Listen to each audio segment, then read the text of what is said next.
हम लोग भगवद गीता यथारूप से दूसरे अध्याय के 40वें श्लोक को देख रहे हैं। बहुत प्रसिद्ध श्लोक है, इसको हम लोग फिर से गाएंगे।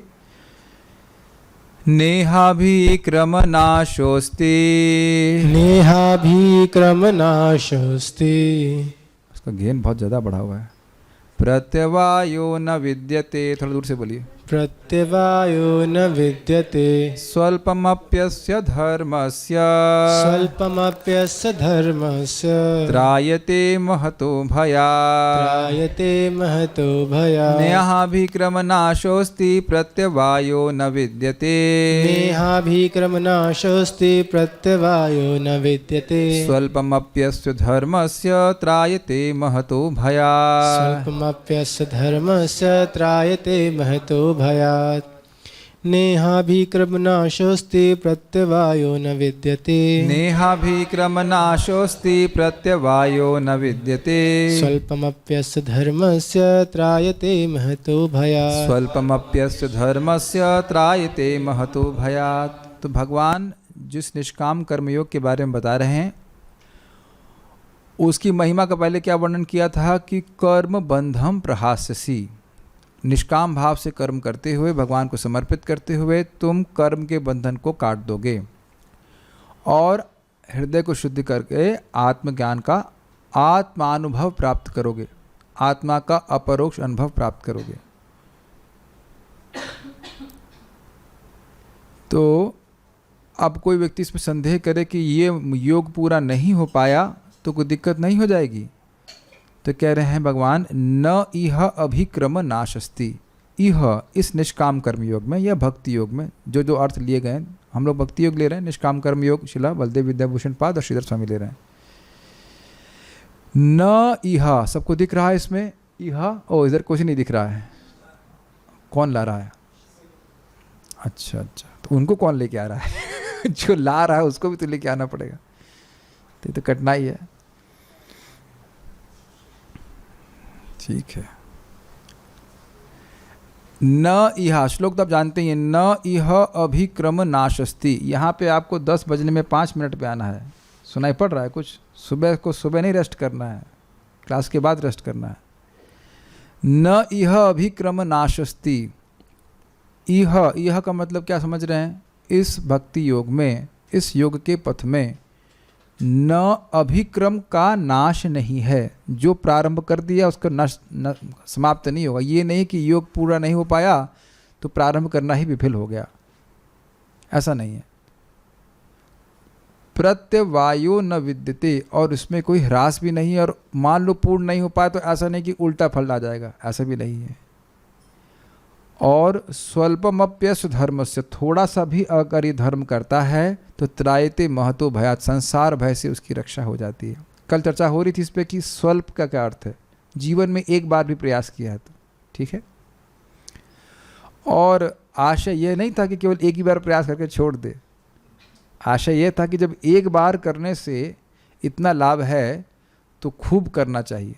जब एक बार नाम बोलने का इतना लाभ है तो बारंबार क्यों ना बोलना चाहिए? कोई खर्चा है क्या? कोई खर्चा नहीं है, तीव्रता से प्रगति होगी। आज हम लोग पहले अनुवाद पढ़ लेते हैं। इस प्रयास में न तो हानि होती है न ही ह्रास, अपितु इस पथ पर की गई अल्प प्रगति भी महान भय से रक्षा कर सकती है। इसका एक एप्लीकेशन पॉइंट और भी है। आप जिस किसी को भी कृष्ण भावना में लाएंगे उसकी प्रगति कैसे होती, पहले ये थोड़ा समझ लीजिए ताकि ये बातें क्लियर होती चली जाएं। अब हम यहाँ पे तो शायद मैं दिखा पाऊँगा, let's see if I can show spiral. समझ सकते हैं, एक स्पाइरल है, अपवर्ड ग्रोइंग स्पाइरल, ऐसे देख रहे हैं, ऐसे ऐसे उठ रहा है ऊपर, ठीक है। चक्रवात समझते हैं, उसी तरह का होता है, नीचे पतला रहता है वो ऊपर उठता रहता है। तो देखिए कृष्ण भावना में प्रगति क्या होती है, वो एक स्पाइरल पे घूमने की जैसे होती है, ऐसे करके। और आप जान रहे हैं कि स्पाइरल का एक केंद्र है। आप यहाँ पे खड़े हैं, समझ पा रहे हैं उस उदाहरण को? स्पाइरल, यहाँ पे स्पाइरल दिखा दीजिए, ये दिख रहा है आप लोग को स्पाइरल? तो आप देख रहे हैं कि सेंटर पॉइंट में अगर आप जैसे नीचे वाले पॉइंट पे रहेंगे, दिख रहा है आपको यहाँ पे? हाँ, इस पर क्लिक कीजिए, देखिए तो सच्चिदानंद महाराज इसको बहुत सुंदर तरह से समझा रहे थे और वो कह रहे थे, देखिए हम सोचते हैं कि हमारी कृष्ण भावना में प्रगति एकदम सीधी होती है, मैं यहाँ और सीधे कृष्ण वहाँ और ऊपर। नहीं, ऐसा नहीं है। छांदोग्य उपनिषद ये विभिन्न चेतनाओं का वर्णन करता है। तो आप ये देखिए कि इसके किसी पॉइंट पे भी आप हो, यहाँ पे स्पाइरल समझ लें, किसी भी एक एंगल पे हैं, एक पॉइंट पे हैं, तो केंद्र कुछ अलग है कि नहीं। तो सबसे नीचा जो केंद्र है वो क्या है, मैं देह हूँ, मैं देह हूँ, इसे कहते हैं देहात्म बुद्धि। तो मैं स्थूल देह हूँ, तो देह को ही केंद्र मान के अपना जीवन यापन करेगा। ये समझ में आया। हम लोग इसी प्रकार से जी रहे थे, देह मान करके केवल देह के पोषण में लगे हुए थे। फिर अब जो भक्ति कर रहा है या कोई भी योग पथ कर रहा है, तो अब वह स्पाइरल में ऊपर घूमना शुरू किया। हर क्षण किसी न किसी व्यक्ति के कुछ चेतना का केंद्र है, ये मानते हैं आप। उसको संतुष्ट करना चाहता है, ये मानता है कि इसको संतुष्ट करके मैं सुखी हो जाऊंगा। ये आत्मा हर व्यक्ति देख रहा है ना कुछ ना कुछ। तो एकदम निम्न चेतना क्या है कि मैं देह हूँ, देह मतलब शरीर हूँ, और शरीर को संतुष्ट करके सुखी हो जाऊंगा। तो जब व्यक्ति जप करना शुरू कर रहा है, भक्ति करना शुरू किया, तो ऐसा नहीं कि अब तुरंत देह के धरातल से ऊपर उठ गया है। बड़ा रोचक है। अब वो थोड़ा ऊपर उठा उससे, तो कह रहा मैं मन हूँ, मन की इच्छाओं से पहचान करता है। फिर थोड़ा और ऊपर उठा तो बुद्धि का स्तर आया। उसके बाद ऊपर तो अहंकार, और ऊपर और उठता चला गया। अंततो गत्वा मैं ब्रह्म हूँ, मैं आत्मा हूँ। तो मुझे केवल आत्मा की संतुष्टि के लिए कार्य करना चाहिए। इस बात को भगवान गीता में आगे बताएंगे। यस्त्वात्मरतिरेव स्याद् आत्मतृप्तश्च मानवः। जो व्यक्ति केवल आत्मा के आनंद में तृप्त है, उसके लिए कोई अब कार्य नहीं रह गया। तो ये सारे काम जो हो, निष्काम कर्म योग के द्वारा व्यक्ति देहात्म बुद्धि से ऊपर उठता है। कर्म कर रहा है लेकिन वह निष्काम भावना से कर रहा है, तो उसको आत्मा का अनुभव प्राप्त हो रहा है। ये समझ पाए धीरे धीरे करके।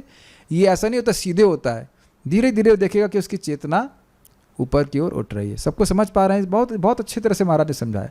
और फिर और ऊपर जाएगा तो समझेगा कि नहीं, मैं तो भगवान श्री कृष्ण का नित्य दास हूँ, मेरा एकमात्र कर्तव्य है कृष्ण को संतुष्ट करना। अब अच्छी बात क्या है, जो व्यक्ति नीचे है, एकदम नीचे चेतना में, उसको नहीं समझ में आएगा, उसको नहीं दिखाई पड़ेगा कि मैं आत्मा हूँ और आत्मा किस प्रकार से हूँ।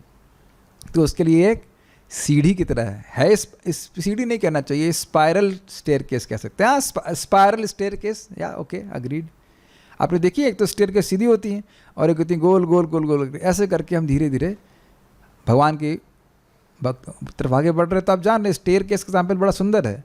अभिक्रम 1 2 1 2 1 2 करके आप ऊपर चढ़ते जा रहे हैं, तो पीछे नहीं जा रहा व्यक्ति। Does it make sense? ठीक है, ये बहुत अच्छा उदाहरण दिया गया था स्पाइरल का। सब लोग समझ पाए या कुछ कठिनाई है इसको समझने में? ओके, सो ये मैंने उदाहरण क्यों दिया, देखिए ये हमें अपने पे भी घटित करना होगा, अप्लाई करना होगा। घटित का मतलब होता है अप्लाई, और दूसरों पे भी करना होगा। स्वयं हम लोग देहात्म बुद्धि से शुरू करते हैं। सुन लिया है कि हम देह नहीं हैं, लेकिन अभी अनुभव नहीं किया कि मैं देह हूँ।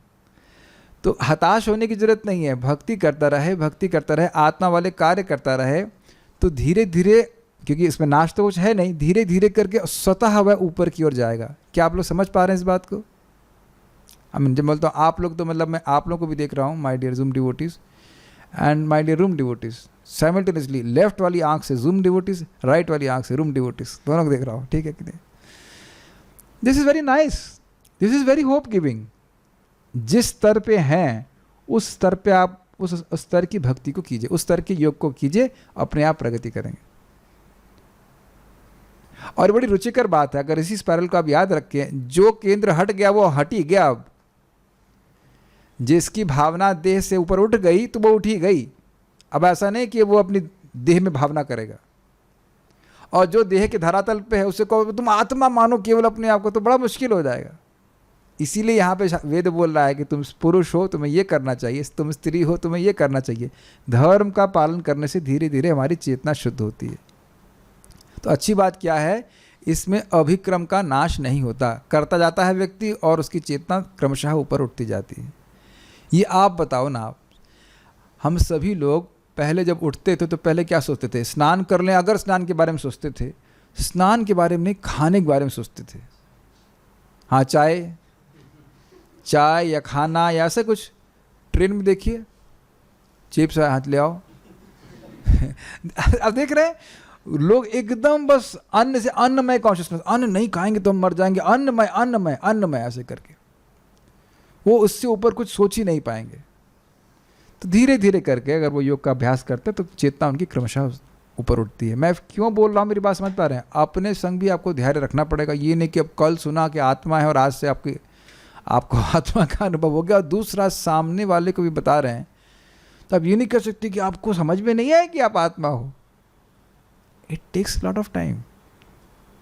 लेकिन अभिक्रम का नाश नहीं है। जितना वो कर रहा है उसकी चेतना शुद्ध होती जा रही है, वह क्रमशः ऊपर उठता जा रहा है। ठीक है, आप ये देखना, बहुत सुंदर बात है। अब कभी ट्राई करना कि लोगों को स्वास्थ्य के बारे में बताओ, इतना कान खड़ा हो जाए, कोई नहीं सोएगा। अब देखना, क्योंकि लोगों को देह की रक्षा करने में बड़ी रुचि होती है।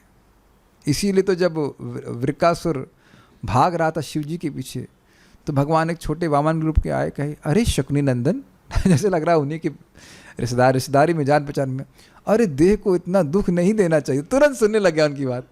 देह को पोसने के लिए अगर कोई बात बोली जाए तो लोग उसको बड़ी रुचि से सुनते हैं, क्योंकि वो मानते हैं कि मैं देह हूँ। और आत्मा के कल्याण के लिए बात करेंगे तो कोई रुचि नहीं दिखाएगा। तो उनको दोष मत दिए, उनकी उस समय चेतना निम्न है, इसलिए उसको समझ नहीं पा रहे हैं। तो तिकड़म ये लगानी है कि किसी तरह वो योग करें, नाम जप करें, प्रसाद खाएं, कैसे कैसे करके धीरे धीरे करके उनका चित्त शुद्ध होता है। प्रभुपाद जी उदाहरण है, प्रभुपाद जी एम्स्टर्डम की बात बता रहे थे कि वहाँ पे कहे कि इनको कुछ फिलॉसफी समझ में नहीं आएगी, खाली कीर्तन कराओ और प्रसाद खिलाओ। और हम एग्जाम्पल देंगे, गोपाल प्रभु का खुद बता रहे थे कि जब प्रभुपाद जी कहते थे so we must understand that we are not this body, क्या वो सोचते थे? हाँ, we are the bodies but Swami ji is not the body. ऐसी चेतना अनुगर किसी की है तो आप समझ सकते हैं कि बहुत निम्न चेतना में होने के बाद भी आज देखो कितने अच्छे भक्त बन गए हैं। तो इसी दिखाता है नेहा भी क्रमनाशस्ति। आप मेरी बात समझ पा रहे हैं, बहुत अच्छा श्लोक है। किसी को भी गाइडेंस दे रहे हैं, आप ही देखिए कि कितनी वो भक्ति कर सकता है। 11 महामंत्र 64 महामंत्र या इत्यादि, धीरे धीरे करके उसका अभिक्रम, उसका रोज कुछ अभिक्रम होना चाहिए। एक भक्त को हमने बोला कि आप सुबह उठिएगा तो मुझे थम्स अप का साइन दीजिएगा, मतलब सुबह जल्दी उठ जाना। तो 8:30 बजे उन्हें थम्स अप का साइन दिया। हमने कहा सुबह उठने के लिए बोल रहे हैं, दोपहर में उठने के लिए नहीं बोल रहे हैं। हमने कहा थम्स अप देर में पिलाई आपने कि नहीं। तो ये सब स्थिति रहती। लेकिन आप देखना, यही भक्त एक दिन आगे जाकर इतना अच्छा भक्त बन जाएगा कि आप कुछ कल्पना नहीं कर सकते। क्रमे क्रमे से ही भक्त होय बे उत्तम। ठीक है, तो आज हम श्री स्वामी की टीका देखते हैं। क्या हुआ? ये आप देखना, ये बहुत लोगों को, नए भक्तों को बहुत परेशान करते हैं। वो नया भक्त है तो उसका स्पेस्ड आउट होना जरूरी है। स्पेस्ड आउट समझते हैं? उसका आज्ञा को ना समझ पाना लाजमी है। जो बोला जा रहा है वो कर ले तो बहुत बड़ी बात है, क्योंकि समझ ही नहीं आता है कि क्या बोला गया है। ये आप अपने संग देख रहे हैं, हम नाम नहीं रख रहे हैं, लेकिन एक भक्त हैं, अब तो सन्यासी हैं, वो किताब वितरण करने जाते, कोई उनसे किताब ही छीन के ले जाता, वो रोते रहते थे। हाँ, बड़े अच्छे सन्यासी, बड़े प्रतापी सन्यासी हैं, उनके बारे में सुना हमने कि इतने सीधे साधे थे, किताब लेने छीन के लेके चले जाएंगे, वो रोते आएंगे, फिर बस लीडर को बोलेंगे, बस लीडर को डांट लगाएगा। अब आज कितने अच्छे सन्यासी हैं। मृगारी की कथा आप जानते हैं। तो वो सब शुरुआत में सब लोग स्पेस्ड आउट ही रहते हैं। वो क्या करना है, क्या नहीं करना है, कैसे ठीक से करना है, वो नहीं समझ में आता। तो भक्ति करते करते जैसे जैसे उसकी चेतना रजोगुण तमोगुण से शुद्ध होगी, ही becomes conscious of what is doing. इसलिए 2 चीज़ें हैं, भक्ति में प्रगति करना है तो डांट खाने के लिए तैयार रहना चाहिए। अगर शुरुआत से ही मान लें कि हम परफेक्ट हैं तो फिर प्रगति नहीं हो पाएगी, क्योंकि हम परफेक्ट नहीं हैं। हम कॉन्शियस ही नहीं है, परफेक्ट की तो बात छोड़िए। परफेक्ट तो छोड़ दीजिए, कॉन्शियस ही नहीं कि कर क्या रहे हैं। हमारे सामने एक भक्त है, नाम नहीं रख रहे हैं, 3 साल के बाद बोले, अच्छा प्रभु जी आप अब समझ में आया कि आप हाथ को घुटने के पास रखने के लिए क्यों बोलते थे जप में। 3 साल तक नियमित बताने के बाद उनको, अच्छा आप सही कह रहे थे, सही, नॉट हिज फॉल्ट। हर व्यक्ति को बहुत समय लगता है सीखने में। वो क्या प्रभु जी का नाम है, नाम भूल रहा हूँ मैं उनका, वो कह रहे 15 साल 20 साल तो भक्ति के प्रोसेस को समझने में लग जाता है सही में कि कर क्या रहे हैं। It takes some time to understand. समझ में आ जाता है तो फिर ठीक से व्यक्ति करता है। लेकिन खुशी की बात क्या है कि इसमें अभिक्रम का नाश नहीं, कैसे भी करे, भक्ति कैसे भी कर रहा है उसके लिए कल्याण में शुद्ध कर देगी। अच्छा एक और बात है, इसीलिए विधि बताई जा रही। तुलसी पूजा करो। अब हमारी कोई इच्छा नहीं है, मान लीजिए वृंदावन वास प्राप्त करने की, जो कुछ भी है, फिर भी रोज गाना है उसको। संसार वृंदावन का एक भी अर्थ नहीं पता है, 20 साल हो गए, लेकिन रोज गाना है। ऐसा हो सकता है कि 20 साल निकल जाए, संसार वृंदावन में एक भी स्टैंजा का भाव भी पता ना हो, लेकिन गा रहा है व्यक्ति। हो जाता है कि नहीं? ऐसा हो सकता है। तो रूटीन वो करना जरूरी है, उसके द्वारा व्यक्ति धीरे धीरे करके शुद्ध होता है। श्रीधरी देखिए, निश्चित ही कृषि आदि के समान कर्मों का कदाचित विघ्नों की बहुलता के द्वारा फल में व्याभिचार हो सकता है, और मंत्र आदि अंगों के वैगुण्य के कारण प्रत्यवाय अर्थात विपरीत परिणाम या ह्रास संभव हो सकता है। तो किस प्रकार कर्मयोग के द्वारा कर्म के बंधन का नाश हो सकता है? यदि यह प्रश्न हो तो इस पर यह श्लोक कहते हैं। बड़ा लंबा बात हो गई, एक बार पढ़ लिया कि आप समझने का प्रयास कीजिए। कृषि आदि के समान, कृषि में क्या होता है? गेहूं बोया गया है, गेहूं की फसल काटने का समय आया, इतने में क्या हो गया? ओले पड़ गए। अब एक ही दृष्टांत बार बार सुन रहे तो समझ में आ रहा है कि ओले पड़ गए तो सारी फसल चौपट। तो कह रहे हैं कि कृषि के समान कर्मों का कदाचित विघ्नों की बहुलता के द्वारा फल में व्यभिचार हो जाता है। कर्म कर रहा है, वो यज्ञ कर रहा है, आहुति दे रहा है, सब कुछ कर रहा है, कर्मकांड में से करते ही हैं, और उसमें कोई विघ्न आ गया तो फल नहीं प्राप्त होता है। ये तो बहुत दृष्ट बात है। और दूसरा कह रहे हैं कि मंत्र यानी कि अभिक्रम का नाश हो जाता है। ये बड़ी अजीब सी बात है।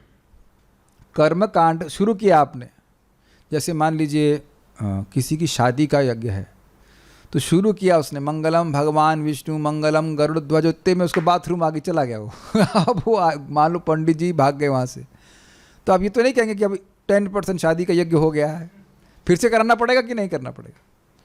या मान लो बारिश ही आ गई या कुछ भी हो गया, तो आप ये तो नहीं मानेंगे कि शादी हाँ हो गई शादी हो गई, नहीं मानेंगे ना। कौन मानेगा यहाँ पे? अभिक्रम हुआ और अभिक्रम का नाश हो गया कि नहीं, बताइए। यज्ञ करना शुरू किया लेकिन वो पूजा बीच में डिस्टर्ब हो गई तो फल नहीं प्राप्त हुआ ना। प्रभुपाद जी अपने शिष्यों के एक शिष्य की शादी करा रहे थे, तो वो लोग घी की जगह मार्गरीन ले आए थे, वो जले ही नहीं लकड़ी डालने जल ही नहीं रहा। तो प्रभुपाद को this will be a very cold marriage कुछ आप समझ पा रहे हैं?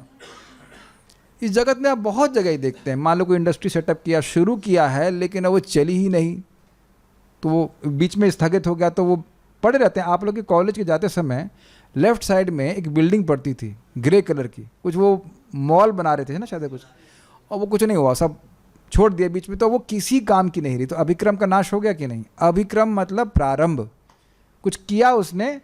अभिक्रम का एक अर्थ है कि भाई एक के बाद एक उसने कुछ प्रारंभ किया, उसका नाश हो गया, समाप्त हो गया, कोई मतलब नहीं आया।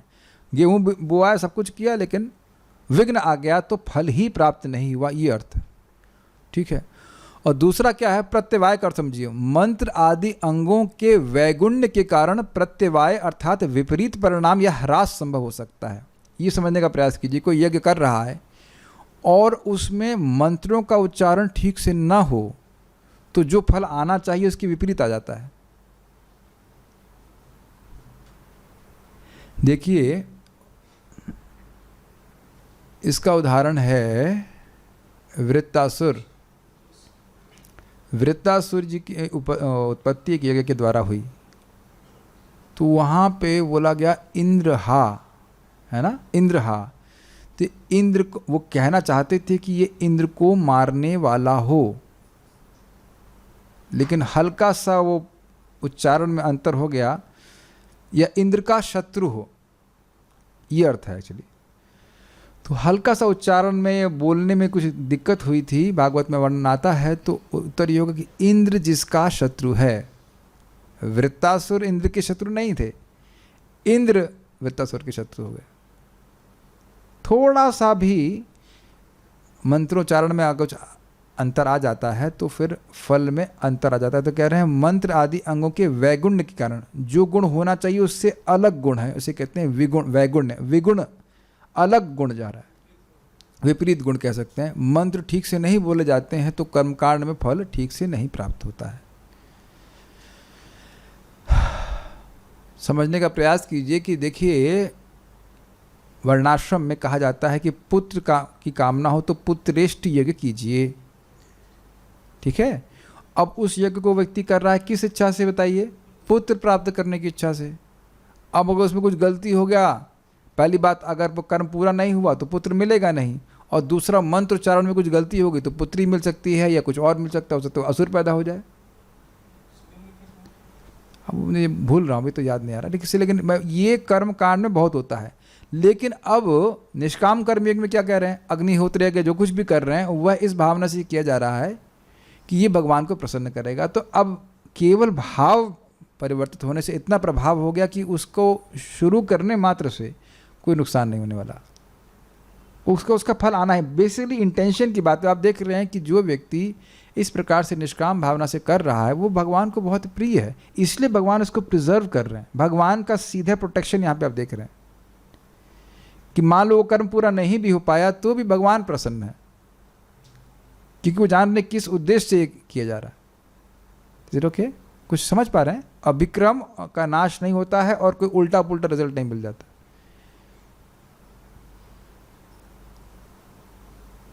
रिजल्ट क्या निष्काम कर्म योग में क्या रिजल्ट देखा जा रहा है?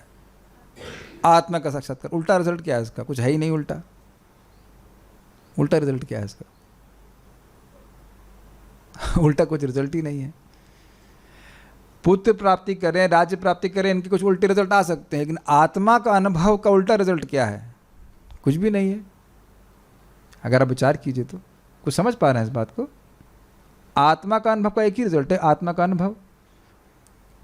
लेकिन ध्यान देना होगा कि क्या दो बातें ध्यान रखनी है। कर्तापन की भावना को त्यागना कि मैं स्वतंत्र करता हूं, और दूसरा इसी कारण फलाभिसंधि से रहित, मतलब भगवान को ये फल अर्पित हो। देखिए बहुत सुंदर सी बात है। आप लोग कई बार मैसेज करते होंगे किसी भक्त को और इट की जगह टू हो जाता है तो आप उसको ग्रहण कर लेते हैं, सही सुधार करके करते हैं कि नहीं? अब हमारे पास इतनी बुद्धि है तो भगवान के पास कितनी बुद्धि है? भगवान तो देख रहे हैं ना कि किस उद्देश्य से किया जा रहा है कोई कर्म। Is it okay? ठीक है। तो अब ये कह रहे हैं, ये पहले तो यह समझ लीजिए, तो कर्मकांड का ये स्वरूप है, स्वभाव है कि जब तक पूरा ना किया जाए और ठीक से ना किया जाए ठीक फल मिलता नहीं है।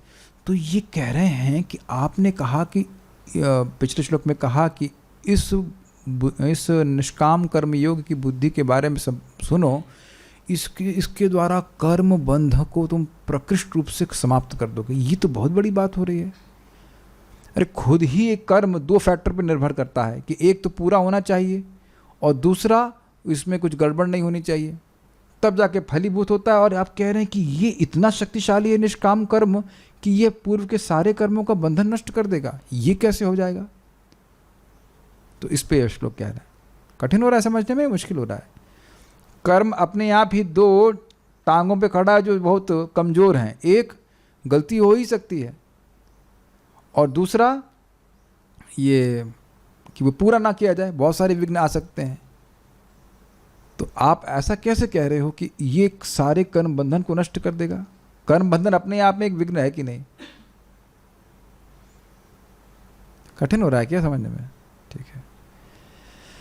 तो किस प्रकार कर्मयोग के द्वारा कर्म के बंधन का नाश हो सकता है? यदि यह प्रश्न हो तो इस पर यह श्लोक कहते हैं, यह अर्थात निष्काम कर्मयोग में अभिक्रम का अर्थात प्रारंभ का नाश अर्थात निष्फलत्व न अस्ति अर्थात नहीं है। ये समझ में आया? प्रारंभ कर दिया निष्काम कर्मयोग करना कि भाई मैं अब निष्काम भाव से अपने स्वधर्म का पालन करूंगा, तो भगवान उसके फल को मतलब संजो के रखते हैं। ये भगवान के प्रोटेक्शन में चल रहा है, अगर ऐसे कहा जाए तो। भगवान के संरक्षण में योग संपादित किया जा रहा है, इसलिए भगवान इसके फलों को सुनिश्चित करते हैं। अगर ऐसे कहा जाए कि देखिए भगवान एक प्रकार का छाता लगा देंगे आपकी कृषि के ऊपर, खेत के ऊपर, कि ओले गिरे हैं तो छाते से वो बचा लें। ओला गिरेगा, देखिए ना आजकल बहुत सारे वो टेंट लगा देते हैं, तो अब उसमें बाहर के गर्मी सर्दी का कोई प्रभाव नहीं होता है। देखा है आपने, ग्रीन हाउस कहते हैं। तो ये कृष्ण हाउस है इसमें निष्काम कर्म इनके भगवान के संरक्षण में जो कार्य करते हैं उससे भगवान का विशेष सुरक्षा प्राप्त होती है। सुन लीजिए फिर से, भगवान जो उपाय बोल रहे हैं उसको जो संपादित करता है तो उसको भगवान का विशेष आशीर्वाद प्राप्त होता है। तो इसलिए सोचना नहीं चाहिए कि कैसे आप प्रगति करेंगे, वो भगवान का आशीर्वाद उस प्रोसेस में है ही। ठीक है, ये दिख रहा है भगवान अपना विशेष आशीर्वाद दे रहे हैं कि भाई इसमें कोई जो भी प्रगति कर रहा है उसकी हमेशा की प्रगति होगी। यानी जितना उसका हृदय साफ होना तो वो हो गया। निष्काम कर्मियों से हृदय तो शुद्ध होता है, तो जितना वो होगा वो हमेशा का क्रेडिट है, अब वो आगे ही बढ़ेगा। भाई एक और बात सोचिए, अभिक्रम का नाश में और कैसी परेशानी आ सकती है। भाई एक तो ये भी हो सकता है कि व्यक्ति अब मर ही जाए, शुरू किया निष्काम कर्म उतने में मृत्यु आ गई, या एक और संभावना हो सकती है कि भोगों में गिर जाए, हो सकता है। तो आप जानते हैं कि आगे के अध्याय से जानते हैं कि मान लो भोग में भी गिर गया तो वो स्वर्ग प्राप्ति करेगा, स्वर्ग से आकर फिर वापस यहाँ पे आएगा, फिर से वह भक्ति में या योग की पद्धति को कंटिन्यू करेगा। तो कहाँ नाश हुआ बताइए। अगर हुआ तो था एक डिटूर हुआ। डिटूर समझते हैं, यात्रा चल रही है उसमें बीच में ब्रेक ले लेता है वो, लेकिन यात्रा नहीं कभी नष्ट होती। ये बात आप लोग समझ पा रहे हैं कि अभिक्रम का नाश कैसे नहीं हुआ। ये थोड़ा कठिन हो रहा है लग रहा है समझने में। जितनी प्रगति कर ली है, चेतना का उत्थान जितना कर लिया है वो फिक्स हो गया।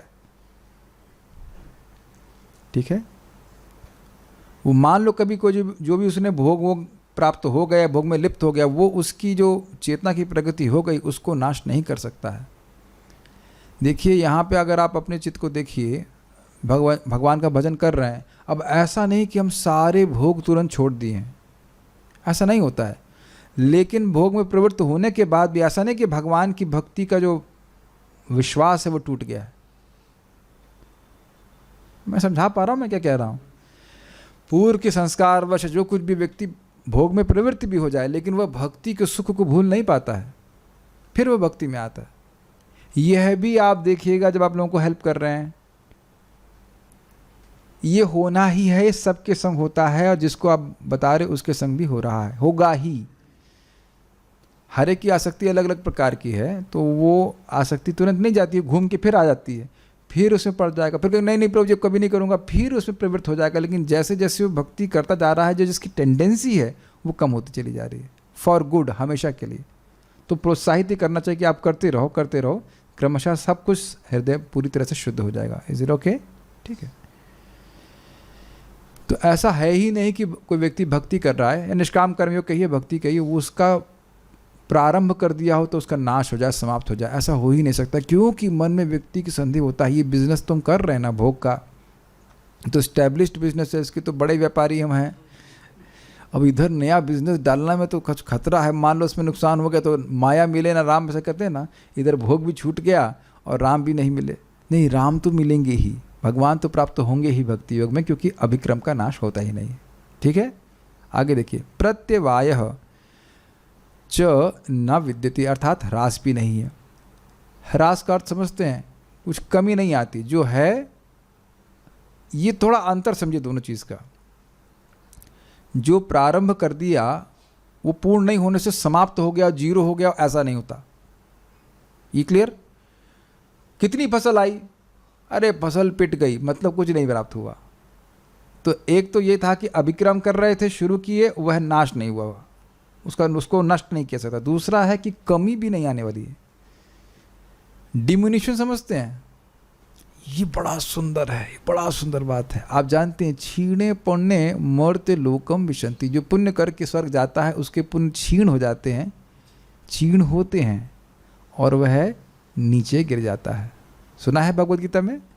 तो जो भगवान की भक्ति के द्वारा व्यक्ति का जो पुण्य अगर कह लीजिए इकट्ठा होता है, वो कभी क्षीण हो ही नहीं सकता। अगर वह भोग भी कर रहा है तो भी उसका पुण्य क्षीण नहीं होता है। कुछ जादू जैसा लग रहा है कि नहीं? अक्षय ही अक्षय पुण्य मिलता है, वो कभी क्षय नहीं होता। Is that okay? जो भी हरे कृष्णा कर रहे हैं, गीता पाठ कर रहे हैं, जो कुछ भी कर रहे हैं, वो आपका हमेशा हमेशा का क्रेडिट हो गया। इसके लिए बड़ा उदार होकर के प्रचार करना चाहिए। बारंबार इस बात को मैं रिपीट कर रहा हूँ, क्योंकि बारंबार ऐसी गलती लोग करते हैं। तुम तो इतना नहीं कर रहे हो, तुम तो इतना ही कर रहे हो। और इस जीवन में कम से कम शुरू तो करे। प्रभुपाद जी कहते हैं हर व्यक्ति एक ही जन्म में भगवान के पास नहीं जा सकता। पहले तो प्रश्न हमें ये करना चाहिए कि हम जा रहे हैं कि नहीं। हम तो ऐसा लग रहा है हमारा टिकट बिल कन्फर्म हो गया, हम जा ही रहे हैं, और सामने वाला नहीं पहुंच पा रहा है। तो कम से कम उसका वो प्रगति पे तो आए, मतलब उस पथ पे तो आए, ये कहने की बात है। Make sense? ऐसा क्यों? तो कह रहे हैं ईश्वर की ओर उद्देशित होने के कारण ही इसमें विघ्न वैगुण्य आदि असंभव हैं। ईश्वर की ओर, समझ में आया? जो भी यज्ञ किया गया इससे भगवान प्रसन्न हो, तो भगवान का आशीर्वाद है कि नहीं? तो भगवान का सुरक्षा कवच है उसके ऊपर कि जो भी तुमने किया उसमें कोई विघ्न नहीं आ सकता। किसी भी प्रकार का विघ्न हम सोच रहे हैं वो नहीं आ सकता, उसको वो नहीं काट सकता। और वैगुण्य मतलब मंत्र उच्चारण में कुछ गलती भी है, क्योंकि भगवान को प्रसन्न करना चाहता है, इसलिए भगवान उसको नेग्लेक्ट कर देते, गलती होती। वो जो भगवान को प्रसन्न करने का उद्देश्य था वह मंत्रोच्चारण के नैपुण्य पे निर्भर नहीं करता है। मैं भगवान को प्रसन्न करना चाहता हूँ इसलिए यज्ञ कर रहा हूँ, तो उसमें कुछ उच्चारण में दोष हो भी, लेकिन जो यज्ञ पुरुष हैं वह तो स्वीकार करेंगे ना कि ये हमसे प्रेम करने के लिए या हमको प्रसन्न करने के लिए कर रहा है। Is that okay? और साथ ही अस्य धर्मस्य स्वल्पमपि, अर्थात इस धर्म का प्रारंभ मात्र भी करने से महत भयात, अर्थात संसार से त्रायते, अर्थात रक्षा हो जाती है। अर्थात व्यक्ति पशु योनि में नहीं जाता है और नरक भी नहीं जाता है, ठीक है? मानव योनि फिर प्राप्त होगी, फिर से वो भजन करेगा। न कि काम्य कर्म के समान थोड़े अंग वैगुण्य आदि के द्वारा इसका नैष्फल्य हो जाए, ये अर्थ है। हिंदी बड़ी कठिन हुई, लेकिन इसका अर्थ है कि काम्य कर्मों में अगर थोड़ा सा मंत्रोच्चारण गड़बड़ हो गया तो अर्थ कुछ अलग ही फल निकल के आ जाता है। तो ऐसा यहाँ पे इस निष्काम कर्मयोग में नहीं होता है, ठीक है? ये आप किसी भी व्यक्ति को पूछेंगे जो वाकई ये सब करता है, साधना कर्मकांड के जो कुछ, वो जानते हैं इस बात को कि जरा से भी गलती होगी तो फल ही नहीं मिलेगा या कुछ उल्टा फल मिल जाता है। स्पेशली जो तंत्र मंत्र करते हैं उन लोग तो वो स्पष्ट बताएंगे कि इस पूजा में जरा सी भी गलती होगी तो खुद ही मर जाएंगे। वो जानते हैं इस बात को। एक व्यक्ति बता रहे थे कि हम साधना करने जा रहे हैं, तंत्र साधना, और हो सकता है कि उनकी मृत्यु भी हो जाए। ऐसा खतरा तो नहीं ना जब करने में कि वो 108 की जगह 107 महामंत्र बोल दिए तो अब भगवान अपना चक्र ही चला देंगे, तूने एक क्यों नहीं महामंत्र बोला, ऐसा कुछ नहीं है ना। अरे यहाँ तो सो करके जब माला हो रही तब भी सोच रहा है कि परफेक्शन तो मिल ही जाएगा, अभी क्रम का नाश नहीं है कि नहीं। वैसे सही बताऊँ तो हम लोग साधना करते बड़े लूज तरीके से हैं। अब आपको मैं पहले बता चुका हूँ कि एक व्यक्ति बता रहे थे कि तंत्र साधना में लोहे का प्लेट अग्नि पर रख दी जाता है, उसको हीट किया जाता है, उस पर गीला कपड़ा, वो हीट होता रहता है और वो उस पर गीला कपड़ा डाल करके वो बैठते थे उसके ऊपर। हाँ, अब सोने का तो प्रश्न नहीं है इसमें। आप सोच सकते हैं कि उनका उत्साह कितना था थोड़ी सिद्धि प्राप्त करने के लिए, और वह उनको मृत्यु से मुक्त नहीं कर सकती। कोई तांत्रिक आपको नहीं कहेगा कि मैं तुमको मृत्यु से मुक्त कर दूंगा। तो लगता है कि इस्कॉन के डिवोटीज को भी ऐसे कुछ करना पड़ेगा तब जाकर वो जगेंगे क्लास में या जॉब में, है कि नहीं, हीट देने से है ना। हम लोग कितने लेजी है ना। पता है कि अब महाप्रभु ने बोल दिया खाईते सुईते यथा तथा नाम ले, तो वही सुईते पकड़ लिया कि सो के ही नाम उच्चारण करेंगे, है कि नहीं। ये बात, कितने हम लोग आलसी है ना। इतना महान अपने को मंत्र मिला है, भगवान देख लेंगे। वो भी चैतन्य महाप्रभु तो बस कोई देख ही नहीं रहे। अपराध अपराध करो, आराम से सो पीएंगे, भजन करो। खैर ये सब बातें हैं। चलिए आगे पढ़ते हैं। कुछ समझ में आ रहा है, क्योंकि ईश्वर को उद्देशित है, भगवान इसका आशीर्वाद प्राप्त होता है, इसलिए अब कोई मंत्र उच्चारण थोड़ा बहुत गलती हो गई तो ऐसा कुछ नहीं है कि इसमें कोई अलग फल आ जाएगा, ऐसा नहीं है। गीता भूषण, ठीक है। लेकिन एटीट्यूड ध्यान रखना चाहिए। एटीट्यूड यही है कि मंत्र उच्चारण ठीक से होना चाहिए। देखिए हर चीज़ को बैलेंस करके समझना चाहिए। ठीक है, भगवान का आशीर्वाद है, सब कुछ है, लेकिन इसका अर्थ ये नहीं कि हम जानबूझकर गलती करें, तो फिर वो थोड़ा सा अपराध जैसी भावना हो जाती है। We should do it properly. Gita Bhushan टीका। भगवान इस कर्मयोग की प्रशंसा करते हैं जिसको उस भावना से संपादित करना चाहिए जिसका वर्णन यहाँ किया जाएगा। जो व्यक्ति इस यह निष्काम कर्मयोग का अभ्यास पूर्वोक्त श्रुति वाक्य के अनुसार प्रारंभ करता है अभिक्रम, उसको फल देने में इस योग की शक्ति कभी नष्ट नहीं होती। तो पूर्वोक्त श्रुति वाक्य क्या था? वो ये है, तमेतम वेदानुवचनेन ब्राह्मणा विविदिशन्ति यज्ञेन दानेन तपसा नाशकेन। इसका अर्थ यह है, अब देखिए ये समझना चाहिए श्लोक क्या बोला गया। वेद के वचन के द्वारा ब्राह्मण लोग विविदिशन्ति, यज्ञ शास्त्र पढ़ते हैं, यज्ञ करते हैं, दान के द्वारा, तपस्या के द्वारा, न अशकेना ना खाने के द्वारा, इस प्रकार से वह भगवान को जानने का प्रयास करते हैं। ये पिछले श्लोकों में आया है। तो कहने का अर्थ है कि ये सारे तपस्या ब्राह्मण करते हैं, निष्काम भावना से करते हैं ताकि आत्मा की अनुभूति हो जाए। याद आ रहा है श्लोक बताया गया था। तो कह रहे हैं इस प्रकार से जब कोई व्यक्ति स्वधर्म का पालन करता है, ये ब्राह्मण के कर्म है, ऐसे क्षत्रिय के कर्म है युद्ध में वापस नहीं अपनी पीठ दिखाना। लेकिन क्यों नहीं पीठ दिखाना? ताकि आत्मा का अनुभव हो जाए। कुछ समझे? तो जैसे ब्राह्मण लोग करते हैं ऐसे आप करो और आपको इस प्रकार से आत्मा का अनुभव प्राप्त होगा। Is that okay? तो इस प्रकार से ईश्वर की ओर उद्देशित होने के कारण इस योग की शक्ति ऐसी है कि किसी विघ्न के द्वारा वह नष्ट नहीं होने वाला।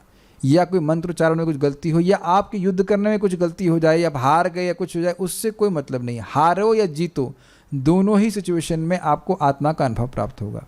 ये सुनाई पड़ रहा है? आप हारने और जीतने की चिंता कर रहे थे ना, अर्जुन को बोल रहे थे ना, सिंपल समझ में आ रहा, आप हार जाएंगे तो ये होगा, जीत जाएंगे तो ये होगा। लेकिन जीत में भी आपकी जीत है और हार में भी आपकी जीत है, अगर निष्काम भावना से कर रहे हैं। Is it catchable? अगर ये समझ रहे हैं कि इससे भगवान प्रसन्न हो, तो अब वो जीत गए तो भी उनकी प्रगति होगी आध्यात्म में या उनकी चेतना में, और अगर हार गए तो भी प्रगति होगी। तो अब और कौन सा विघ्न आएगा? हार गए तो भी हम आत्मा की चेतना में प्रगति कर रहे हैं, जीत गए तब भी करेंगे, तो फिर विघ्न कौन सा आया? तुम आपको जादू नहीं लग रहा है? क्या कहते हैं, चित्त भी तेरी और चित्त भी मेरी और पट भी मेरी। क्योंकि हार और जीत प्रयोजन नहीं है। Is it okay? प्रयोजन है आत्मा का साक्षात्कार। अब विचारणी बात यह है कि ये आर्गुमेंट भी भगवान दे चुके हैं कि हारोगे हतो वा प्राप्स्यसि स्वर्गम जित्वा वा मोक्ष भोक्ष से महिम। जीतोगे तो पृथ्वी का राज्य भोगोगे, हार मतलब मार दिए जाओगे तो स्वर्ग का राज्य प्राप्त करोगे। लेकिन ये दोनों काम्य कर्म है, ये काम कर्म की इच्छा से कर्म किया जाएगा। लेकिन वो बात यहाँ नहीं बोल रहे हैं। आत्मा का अनुभव करने के लिए तुम अपने क्षत्रिय धर्म का पालन करो। Is it okay? This is very important. कर्तव्य बुद्धि, मेरा कर्तव्य मैं करूँगा, उसके द्वारा व्यक्ति मुक्त होता है। ठीक है? इसका अर्थ यह है कि प्रक्रिया शुरू होने पर और पूर्ण ना होने पर भी परिणाम की कमी नहीं होती है।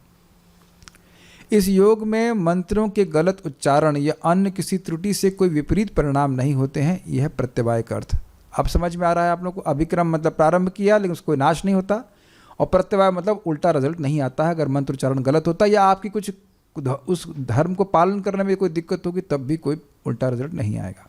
क्योंकि आत्मा की ओर लक्षित होने के कारण और भगवान नाम का उच्चारण होने के कारण सारी त्रुटियां नष्ट हो जाती हैं। अब ने और क्लियर किया है ओम तत्सत क्यों आए। देखिए ये आप 17वें अध्याय में सुनेंगे, और आप हम लोग हर बार पारायण करते तो क्या बोलते हैं? ओम तत्सत। ओम, तत् और सत, ये तीनों भगवान के नाम हैं। अब ये बड़ा सुंदर है। मैं कहूं कि ये जस्ट फॉर एग्जाम्पल दे रहा हूं कि ये रिमोट रामकृष्ण प्रभु को दे देना, हाँ, तो ये सीधे रामकृष्ण प्रभु के पास गया कि नहीं? तो रामकृष्ण प्रभु का नाम लेकर के ये दिया गया है। अच्छा, दूसरा, दे देना, ये फोन दे देना, तो प्रश्न है किसको दे देना? तो आप समझ रहे हैं कि ईश्वर उद्देशित का मतलब ईश्वर का नाम लिया जाएगा। ऐसा नहीं बोलेगा परमात्मा, परमपिता, परमेश्वर, ऐसा नहीं। ओम तत्सत इति निर्देशो ब्राह्मणस्त्रिविधः स्मृतः। ब्राह्मण लोग ओम तत्सत बोल करके ब्रह्म को निर्देशित करते थे कि ये जो कर्म है ये भगवान की प्रसन्नता के लिए। इसलिए समझ में आया कि जो हम गीता पाठ करते हैं तो ओम तत्सत क्यों बोलते हैं। ओम तत्सत इति श्रीमद् भगवद गीतासु उपनिषत्सु ब्रह्म विद्यायाम योग शास्त्रे श्री कृष्ण अर्जुन संवादे सांख्य योगो नामः द्वितीय अध्यायः, कि इससे हम इंद्र बन सकते हैं, लेकिन ये ना इंद्र नहीं बनना हमको। ओम तत्सत ये भगवान की प्रसन्नता के लिए। अब समझ में आया ये? My dear devotees, are able to follow this? ये आप वहाँ से समझ लीजिए कि शुक्राचार्य, बहुत ध्यान से सुनिए, 100वां अश्वमेध यज्ञ कर रहे थे बलि महाराज, और बलि महाराज का 100वां अश्वमेध खंडित हो गया था। किसने किया था? यज्ञपति ने किया था, वामन देव भी कर दिए थे। और वामन देव उसके बाद बोलते भी, वामन देव भी बड़े कौतुकी हैं शुक्राचार्य जी को कि भाई देखिए ये तो सुतल लोग जा रहे हैं और उनका यज्ञ पूर्ण नहीं हुआ है, तो कुछ कमी रह गई हो तो आप बता दीजिए। तो कहते हैं भगवान मंत्र छिद्रस तंत्र छिद्रस, ऐसे करके वो श्लोक बोलते हैं कि मंत्र की कोई दिक्कत हो, कोई तंत्र में यानी क्रिया में कोई दिक्कत हो, या पात्र की कोई दिक्कत हो, देश काल देश में कोई दिक्कत हो, कहीं भी किसी भी प्रकार का छिद्र हो, तो संकीर्तन तब आपका संकीर्तन करने मात्र से, नाम उच्चारण करने मात्र से सारे छिद्र पूर्ण हो जाते हैं। तो आप तो यहाँ सामने बैठे हो, तो अब क्या इस यज्ञ में छिद्र रह गया? फिर भी आप कहते हैं तो हम पूर्ण कर देंगे। तो भगवान का नाम उच्चारण करने से जो कुछ भी कमी होती है वह पूर्ण हो जाती है। ये बड़ा इंटरेस्टिंग है। जैसे आप लोग खाना बनाते बनाते हैं घर में भगवान के लिए, तो भगवान का नाम उच्चारण करने से मान लो कि उसमें कोई त्रुटि रह भी गई तो वह पूर्ण हो जाएगी। इसका अर्थ ये नहीं है कि अच्छा नमक डालना भूल गई तो ठीक है कोई बात नहीं, हरे कृष्णा और अपने लिए भी ऐसे खाएंगे, ऐसा नहीं है। अपने से ध्यान से बना रहा होता है, फिर भी कोई अगर कमी आ जाती है तो नाम उच्चारण करने से वह नष्ट हो जाता है। एटीट्यूड बहुत इंपॉर्टेंट है। तो इसलिए दिक्कत नहीं है, क्योंकि नाम बोला ही जाएगा कि भगवान के लिए है, ये भगवान के लिए।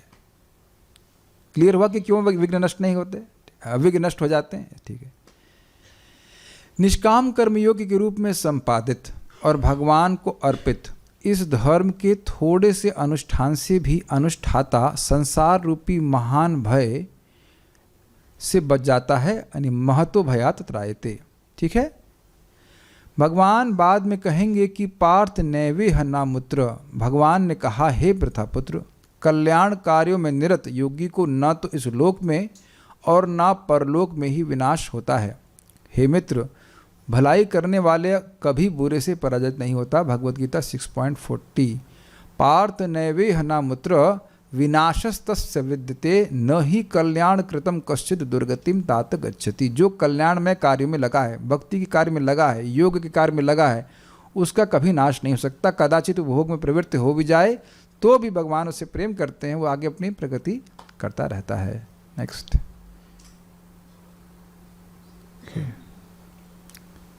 कहाँ गया?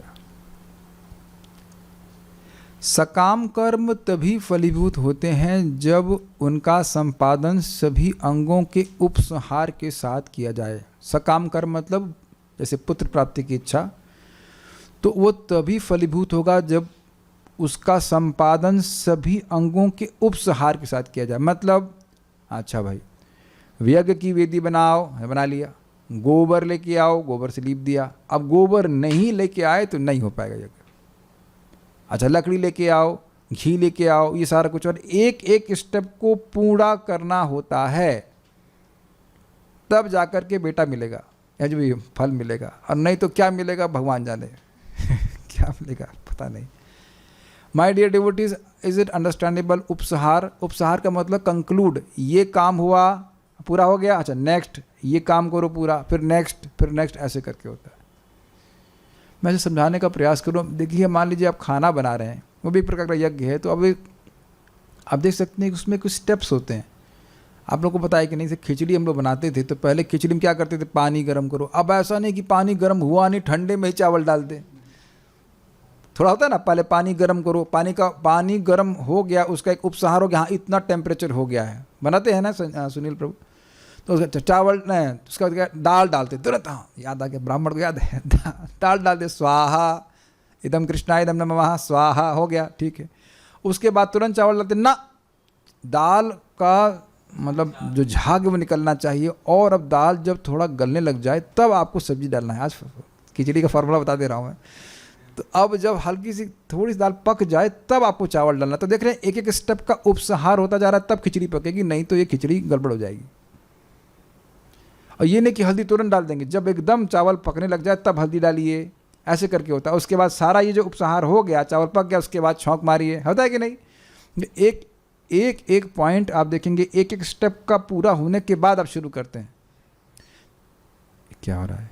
हाँ, तो अभी देख रहे हैं कि यज्ञ करना तो हमको नहीं आता है, खिचड़ी बनाना आता है। तो उससे आप दृष्टांत को आप समझ सकते हैं, यज्ञ तो हम लोग नहीं किए होंगे। Is it okay? ठीक है।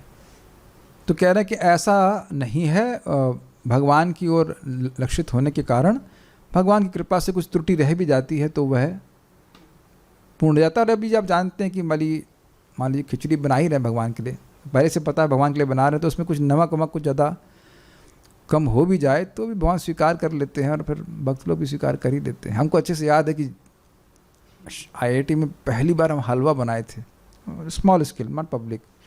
उसमें मैंने एक इम्पॉर्टेंट चीज़ का उपसंहार नहीं किया था, पता क्या? सूजी को भूना ही नहीं था।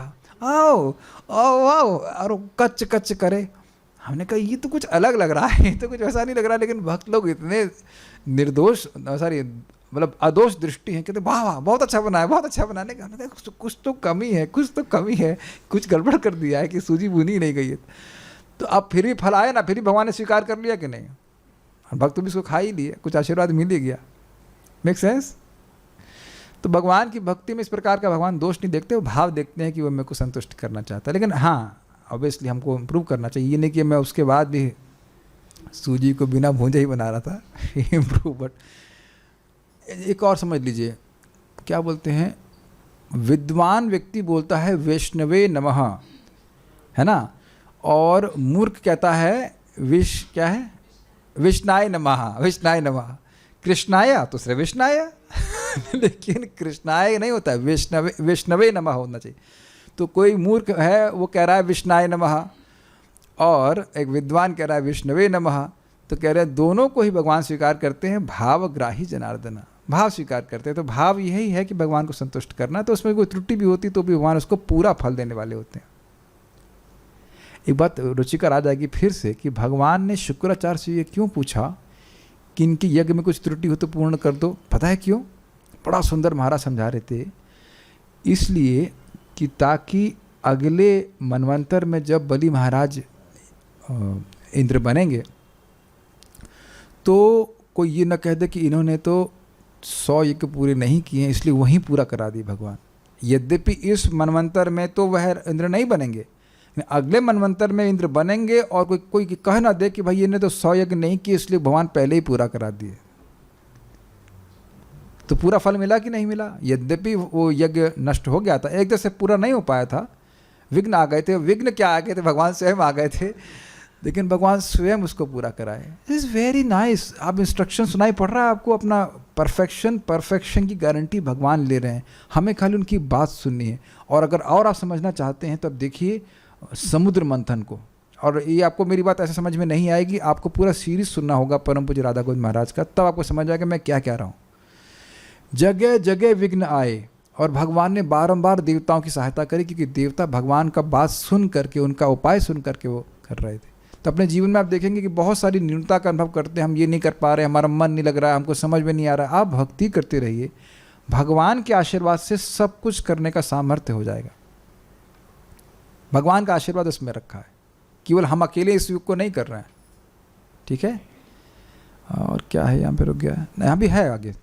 इच्छा के परिणाम के साथ निष्पादित कर्तव्यों का परिणाम केवल तभी होता है जब सभी समारोहों के साथ निष्कर्ष पर अमल किया जाता है। ये समझने का प्रयास कीजिए, बस सिंपल सी बात है। काम में कर्म तभी फलीभूत होंगे जब उसके सारे अंग उपंग को ठीक से संपादित किया जाएगा। जरा सा मिस्टेक होगा तो नहीं होगा।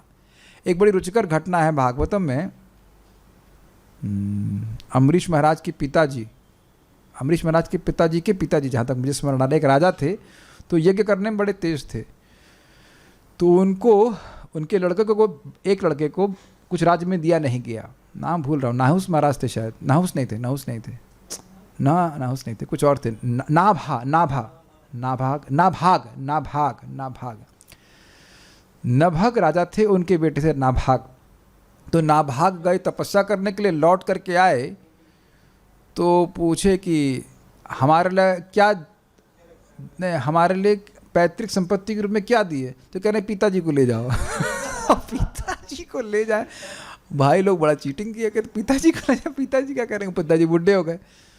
तो नभग जी ने नाभाग को बोला, नाभाग के ही बेटे थे अम्बरीश महाराज जी, कि देखो उत्तर दिशा में कुछ ब्राह्मण यज्ञ कर रहे हैं, लेकिन वो लास्ट, अब इसमें बहुत कुछ में विघ्न आ रहा है, हमारे कैमरे में कोई प्रॉब्लम आ रही है, इसको चार्जिंग नहीं हो रहा है क्या? जरा देखिए, यस पे इधर चार्जिंग, हाँ चार्जिंग तो है, जरा देखिए इसमें सॉकेट में ठीक से लगा, इधर देखिए सॉकेट में लगा कि नहीं। ओके, विघ्न बाधा आ सकती है। ओके ठीक है, लगा हुआ है, चार्जिंग हो रही, कोई बात नहीं, हो जाएगा। वो भी कह रहा है बहुत हो गया, और 1 घंटे से क्लास अधिक नहीं करो। तो वहाँ पे वो नभग जी नाभाग को बोलते हैं, जाओ ये उनकी त्रुटि हो रही है यज्ञ में, उसको बता दो तो पूर्ण हो जाएगी। तब देखिए वो छोटी सी मिस्टेक के कारण उनका यज्ञ पूर्ण नहीं हो रहा था, तो वो जब खुश हो गए तो उन्हें खुश होकर के उनको बहुत सारा धन दिया। तो आप समझ पाए उदाहरण कि वह स्वर्ग प्राप्ति के लिए कुछ यज्ञ कर रहे थे, लेकिन उसमें मिस्टेक होने से उनको फल प्राप्त नहीं हो रहा था। लेकिन उस प्रकार की कठिनाई निष्काम कर्मयोग में नहीं है, ठीक है। परंतु अगर कुछ तत्व जैसे मंत्र दोषपूर्ण या अनुपस्थित हैं तो इसके विपरीत परिणाम दिखाई देते हैं, यानी वांछित भौतिक फल प्राप्त नहीं होते। किसमें? काम्य कर्मों में। जैसे भी मैंने बताया आपको, मान लो कोई मंत्र ही गायब हो गया, या मंत्र का कोई एक हलंत गायब हो गया, बहुत अंतर आ जाता है। जैसे आप देखें संस्कृत में न का अर्थ नहीं और नह का अर्थ हम सब, अब समझ में आ गया। सूत क्या था, हम लोग न रहसी भाषुतम, हमको अब उसमें आप न में हलंत विसर्ग हटा दीजिए तो क्या होगा, आप हमको मत बोलिए कथा, और अगर आपने विसर्ग लगा दिए तो क्या अर्थ होगा, हमको बोलिए। तो संस्कृत में एक विसर्ग चेंज कर देने से अंतर बहुत आ जाता है। विसर्ग लग गया, हलंत लग गया, सबका बड़ा अर्थ हो जाता है। तो कह रहे हैं कि ऐसा कुछ निष्काम कर्मयोग में नहीं है जैसा कि काम कर्म में होता है। मैं समझ रहा हूँ, शायद समझ पा रहे होंगे इस बात को, ठीक है। और मान लो कोई मंत्री भूल गए तो दिक्कत हो जाएगी। परंतु निष्काम भावना से किए गए कर्म जिन्हें यथा सामर्थ्य संपादित किया गया हो, जितना व्यक्ति का सामर्थ्य उतना किया गया, परंतु पूर्ण नहीं किया गया हो या कोई अंग अनुपस्थित हो, तो वह ज्ञान में स्थिरता के परिणाम को देते ही, अर्थात आत्मा का अनुभव देने की ओर आगे बढ़ा देते हैं। अभिव्यक्ति की स्थिरता किस में है? कर्म में स्थिरता है। वो अपने स्वधर्म का पालन कर सकता है, उसके कर्मों को कर सकता है। रजगुण है कैसे कहना चाहिए बहुत ज़्यादा, तो अब वो कर सकता है, लेकिन सत्व मतलब शांति, पीसफुलनेस, आत्मानुभव। तो ये आत्मानुभव की ओर उसको लेके जाएगा। यद्यपि वह अपने सामर्थ्य के अनुसार कर रहा है, उसमें त्रुटियां हैं। ये भगवान आगे भी बोलेंगे, बड़ा रुचिकर बात, कि देखिए स्वधर्म का पालन व्यक्ति को करना चाहिए, क्योंकि किसी भी धर्म में कुछ ना कुछ दोष रहता है। जैसे अग्नि के संग धुआं हमेशा रहता है, लेकिन फिर भी अग्नि पवित्र करने वाली होती है कि नहीं। तो व्यक्ति स्वधर्म का पालन करे लेकिन निष्काम भावना से करे, तो जो उसमें दोष होंगे भी तो भी उसको फल जरूर मिल जाएगा। और वो फल क्या है? आत्मानुभव। मेरी हिंदी सब समझ पा रहे हैं? Is it all understandable? आज पता नहीं हमारे कैमरे क्या हो रहा है, लेकिन बीच बीच में ब्लैक हो रहा है। आप लोग को भी दिख रहा है या मुझको ही दिख रहा है? Very good. बहुत सारे विघ्न आ सकते हैं, जल्दी से क्लास समाप्त कर देते हैं। और क्योंकि प्रक्रिया का लक्ष्य आत्मा होता है और इसमें भगवान का नाम उच्चारण होता है, इसलिए इसमें कोई पाप नहीं होता है। ठीक है, सो यहाँ रुकेंगे। प्रभुपाद जी के तात्पर्य को हम कल देखेंगे। Any questions up till now? नहीं, ठीक है। श्रीमद् भगवद गीता की जय, श्रील प्रभुपाद की जय, निताई गौर प्रेमानंदे। ये अभी कहा है, जो भक्ति करते हो कभी नीचे जन्म में नहीं जाते, पशु जन्म नहीं प्राप्त करते। तो हम भागवत में देखते हैं जड़ भरत, प्रभुपाद भी कहा है, जो वृंदावन में कुछ अपराध करते हो बानर का शरीर मिलता है। तो ये कैसे समझे हम? देखिए, जड़ भरत का एक केस विशेष है जिसमें उनकी उत्कंठा को जागृत करने के लिए और बढ़ाने के लिए भगवान ने ऐसा किया। ऐसा नहीं कि सब लोग भाव भक्ति में जाने के बाद अब पशु योनि प्राप्त करने के बाद ही जाते हैं। अजामिल तो उसी जन्म में चले गए। अब अजामिल श्रेष्ठ है कि जड़ भरत। तो श्रीला विश्वनाथ चक्रवर्ती ठाकुर जी 6.2.9-10 की टीका में लिखते हैं कि कुछ भक्त लोग एक विशेष प्रेम का अनुभव करना चाहते हैं, तो उनकी उत्कंठा को बढ़ाने के लिए भगवान ऐसा कर देते हैं। इसको आप ऐसा नहीं सोचेंगे कि वह कर्म के प्रावधान के द्वारा वह जानवर बन गया। और ये बताइए, ऐसा कौन सा हिरन है जिसको अपना पूर्व जन्म याद रहता है? यस, और भगवान का नाम उच्चारण करते हुए शरीर त्यागते हैं। ऐसा कौन सा हिरन है? तो अब ये बताइए, कर्म का प्रावधान है कि भगवान की व्यवस्था? आप बताइए क्या उसका उत्तर होगा। स्पष्ट है कि भगवान की व्यवस्था थी और उस कारण से वो याद कर रहे थे कि अरे मैंने पिछली बार क्या गलती कर दी। तो उत्कंठा को बढ़ाने के लिए भगवान ऐसा किए थे, ताकि उनको विशेष प्रेम की अनुभूति हो जाए। ऐसा नहीं कि सबको इसी प्रकार से करना पड़ेगा। और दूसरा, आप कह रहे हैं कि इस जगत में, इस धाम में गड़बड़ करता है तो उसे बंदर की योनि प्राप्त होती है। माइक पे बोलिए। पूछ रहा हूँ कुछ। बंदर की आयु कितनी, जरा सर्च करेंगे नेट पे, शायद प्रोजी को नहीं पता हो। बंदर की आयु कितनी होती है? मैं माइक पे बताइए, कुछ आपको आइडिया हो। 10 से 10 साल। तो 10 साल ब्रज में ही रहने को मिला ना। और बंदर कोई पाप नहीं कर सकता है, और उसके बाद भगवान के पास चला गया। तो 10 साल अगर लेट हो जाए तो भी कोई दिक्कत है। 10 साल भगवान के धाम प्राप्त में कुछ लेट हो जाए तब भी कोई दिक्कत है क्या? अब ये बात हम बोल रहे हैं ना, तो उस पर बहुत सारी तलवारें निकल सकती हैं कि क्या आप पाप करने के लिए बोल रहे हैं धाम पे। मैं पाप करने के लिए नहीं बोल रहा हूँ, लेकिन ये भगवान का शब्द है गोपाल तापनी उपनिषद में। मेरा धाम किन्नों के लिए, एक जो महापापी है उसके लिए, और दूसरा जो मेरे शरणागत है उसके लिए। तो हम लोग कहीं बीच में ही हैं, महापापी भी नहीं है। नम्रता में आप लोग बोल सकते हैं, लेकिन अब 4 नियम तो पालन कर ही रहे हैं, ठीक है ना। प्रसाद तो खा ही रहे हैं, सब कुछ कर रहे हैं। और अब पूर्ण शरणागत तो अभी प्लानिंग है, चलो है 5 साल 10 साल में हो जाएंगे, कर रहे हैं लोग, प्लस में है। तो कहीं कहीं बीच में ही तो है। तो जब एकदम महापापी लोग भी रह सकते हैं और भगवत प्रेमी लोग रह सकते हैं, तो बीच में कहीं हम लोग भी रह सकते हैं कि नहीं रह सकते? आपने कुछ हाँ या ना में कुछ अनुमोदन नहीं किया क्या? बोले हाँ या ना। ये मेरे शब्द नहीं है, हमने भक्तों को बताया था, वो उनको बड़ा ठंडा लगी। हाँ, हम तो पापी वाली कैटेगरी में। तो पापी वाली, जब बहुत पापी लोग, भगवान स्वयं बोले एकदम जो पापी है वो भी रह सकता है, रहे।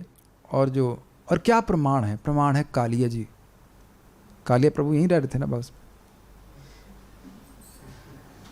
पासी में तो बैठे हैं। उनका क्या आचरण था, जरा बताइए।